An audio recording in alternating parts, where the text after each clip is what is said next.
গুপ্তার আসল রূপ দেখে চমকে গেল অনিশা আর রানী। সম্পূর্ণ জানতে ভিডিওটিতে একটি লাইক করে প্রথম থেকেই দেখতে থাকো। গল্পের শুরুতেই দেখা যায় পিঙ্কি কথা বলতে থাকে রানীর সাথে।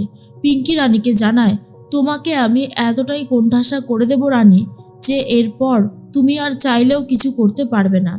রানীকে আরও অনেকই খারাপ খারাপ কথা বলতে থাকে পিঙ্কি বৌদি। পিঙ্কি বৌদি এরপর এটাও বলে যে সবসময় যার কাছ থেকে তুমি এত এত সাহায্য পেয়ে এসেছো তাদেরকে আমি এমনভাবে জব্দ করব যে তুমি আর কারোর কাছ থেকেই কোনো সাহায্য পাবে না। তার সমস্ত ব্যবস্থা করব আমি, যেভাবেই হোক না কেন। পিঙ্কি বৌদির কথা শেষ হলে এরপর রানী বলা শুরু করে আর বলে, শোনো পিঙ্কি বৌদি, তুমি আমাকে শাস্তি দেবে ভেবেছো তো? আসলেই তুমি আমার কোনো ক্ষতি করতে পারবে না, কিছুই করতে পারবে না তুমি আমার। তুমি যাই করতে যাও না কেন সেখানেই আমি তোমাকে আটকে দেবো। এই কথাটা ভালো করে কান খুলে শুনে রাখো। আর তখনই পিঙ্কি বৌদি বলে, তাই নাকি? কি করে আটকাবে তুমি আমাকে রানী? রানী তখন বলে, চাইলে সব কিছুই সম্ভব, দেখোই না এরপরে কি করি। চলো, এখন তুমি আমাদের সবার জন্য রান্না করবে। রান্নাটা করতে তুমি পারো না জানি, কিন্তু চেষ্টা করলে তুমিও পারবে, চলো চলো। পিঙ্কি তখন বলে, একটু বেশি বাড়াবাড়ি করে ফেলছো না রানী, আমি রান্না করব না। রানী তখন বলে, কেন করবে না? এই দেখো, তুমি যেমন রান্না করবে আমরা তেমনই খাবো, তাহলে তো আর কোনো কষ্ট পাওয়ার মতন কিছু নেই, এসো। এই বলেই পিঙ্কির হাত ধরে টানতে টানতে নিয়ে যায়। তখনই শুক্লা বলে, কি হয়েছে ছোট বৌমা? তুমি বড় বৌমার হাত ধরে এরকম টানতে টানতে নিয়ে এসেছো কেন? রানী তখন বলে, মা, আসলে পিঙ্কি বৌদি না আমাকে অনেকগুলো কথা বললো জানো। পিঙ্কি বৌদি এটাই বলল যে আমরা সবাই তো ছোট, পিঙ্কি বৌদি আমাদের থেকে বড়, আমাদের যা হয়, তাই আমাদের বড় যা হয়ে আজকে থেকে সমস্ত দায়িত্ব পিঙ্কি বৌদি নেবে, আর আমি শুধু দুনির দেখাশোনা করব আর পড়াশোনাটা চালিয়ে যাব। এই সমস্ত কথা শোনার পর পিঙ্কি বৌদি অবাক হয়ে যায়, কারণ পিঙ্কি বৌদি খুব ভালো মতন জানে সে এই কথাগুলো বলেইনি, রানী এগুলো বানিয়ে বানিয়ে সমানে মিথ্যে কথা বলে যাচ্ছে। এরপরেই তখন বিনায়ক বলে, কি বলছো ছোট বৌমা, বড় বৌমা এই সমস্ত কথা বলেছে? তখনই রানী বলে, হ্যাঁ বাবা, এই সমস্ত কথাই তো বললো। অন্যদিকে রিতম তখন বলে, তা আজকে কি রান্না করবে বড় বৌদি? তখন রানী বলে, দেখাই যাক না, রান্নাঘরে যা আছে সেরকমই কিছু করবে কি, তাই তো পিঙ্কি বৌদি? সত্যি তোমার কথা শুনে না আমার মন ভরে গেছে, তোমাকে আমি এতটাই ভালোবেসে ফেলেছি, সে আর কি বলবো। পিঙ্কি মনে মনে বলে, আমাকে এইরকমভাবে বার খাওয়াচ্ছ তো রানী, একটা সময় আসবে তারপর বুঝবে এই পিঙ্কি বৌদি কি জিনিস।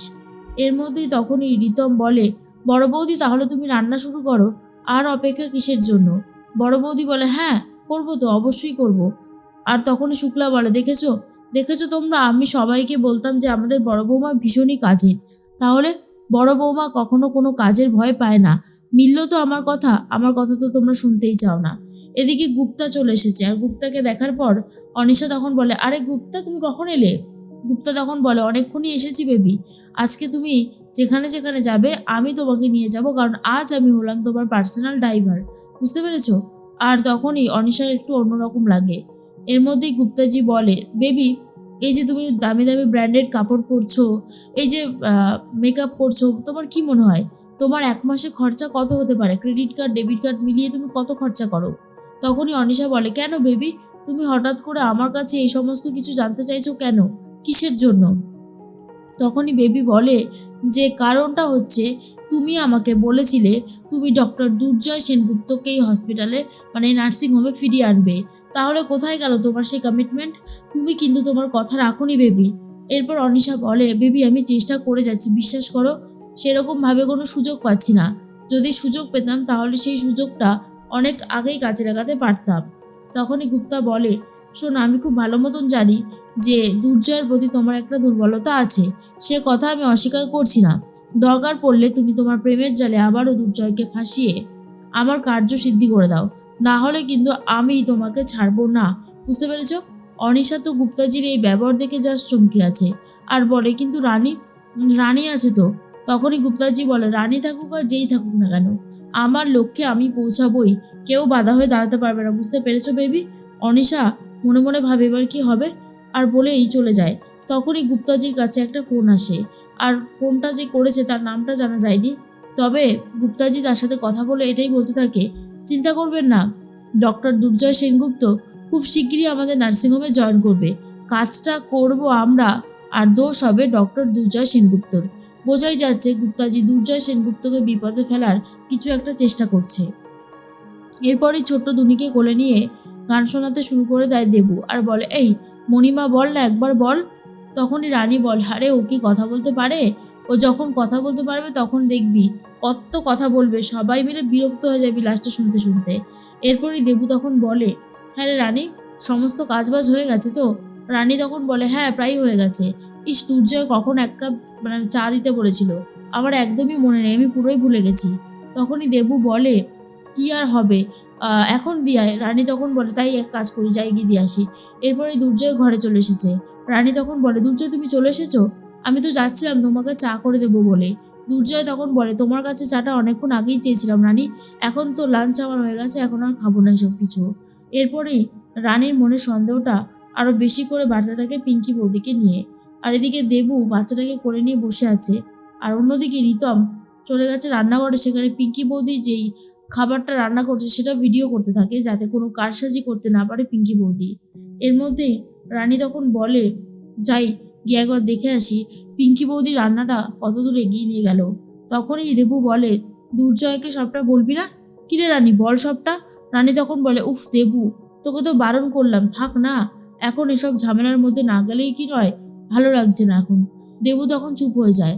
এদিকে রিতম বলে, দেখুন গাইজ, দেখুন, আপনারাই দেখুন কত সুন্দর রান্না করছে আমার বড় বৌদি। এই পরিবারে আমরা অনেকজন সদস্য, আমরা কিন্তু সবাই মিলে একসাথেই থাকি, আর আজকে রান্না করছে আমার বড় বৌদি পিঙ্কি বৌদি। এর মধ্যেই পিঙ্কি বৌদি বলে, হয়েছে হয়েছে, আর আমাকে দেখাতে হবে না, তুমি পারোও বটে। আর এরপর তখনই রিতম বলে, আচ্ছা বড় বৌদি, এটা কি গো, ডাল? একটা চামচ দাও তো দেখি, ডালটা টেস্ট করে কেমন হয়েছে। আর যখনই রিতম টেস্ট করে তখন বলে, এ বাবা, এটা তো আলোড়ি আলোড়ি লাগছে, একদম ভালো লাগছে না। তারপরে তরকারি টেস্ট করে দেখে তরকারিটাও নুনে পোড়া হয়ে গেছে। আর এসব বলার পরে পিঙ্কি বৌদি বলে, ধুর, আমার একদম ভালো লাগছে না। আর এই যে রিতম, তুমি কি ভিডিও করছো, লাইভ করছো নাকি? না না, লাইভ করলে কিন্তু ঠিক হবে না, বন্ধ করো, বন্ধ করে বলছি। এরপর রানী বলে, এই যে পিঙ্কি বৌদি, রান্না করাটা কিন্তু খুবই সহজ একটা কাজ, আপনি করবেন না বলুন সেটা, কিন্তু এইরকমভাবে আপনি এই কাজগুলো করতে পারেন না। তখনই মনে মনে রিতম বলতে থাকে, রানী পারবে বড় বৌদিকে জব্দ করতে, তাছাড়া আর কেউ পারবে না। বড় বৌদিকে জব্দ করতে হলে রানীকে খুব দরকার। এর মধ্যেই দুনি তো উঠে পড়েছে। দুনিকে আরও ভালো করে সমস্ত কিছু ঠিক করে দেয় রানী, আর বলে, চিন্তা করিস না, সব ঠিক হয়ে যাবে, আর তো আর তো কয়েকটা দিন, তারপরে দেখবো কুটি কুটি করে হাঁটছিস। এরপর পিঙ্কি বৌদি বলতে থাকে, রানীর যে বাড়াবাড়িটা করেছে তার জন্য রানীকে একটা শাস্তি পেতেই হবে, যেভাবেই হোক না কেন ওর শাস্তির ব্যবস্থা করব আমি।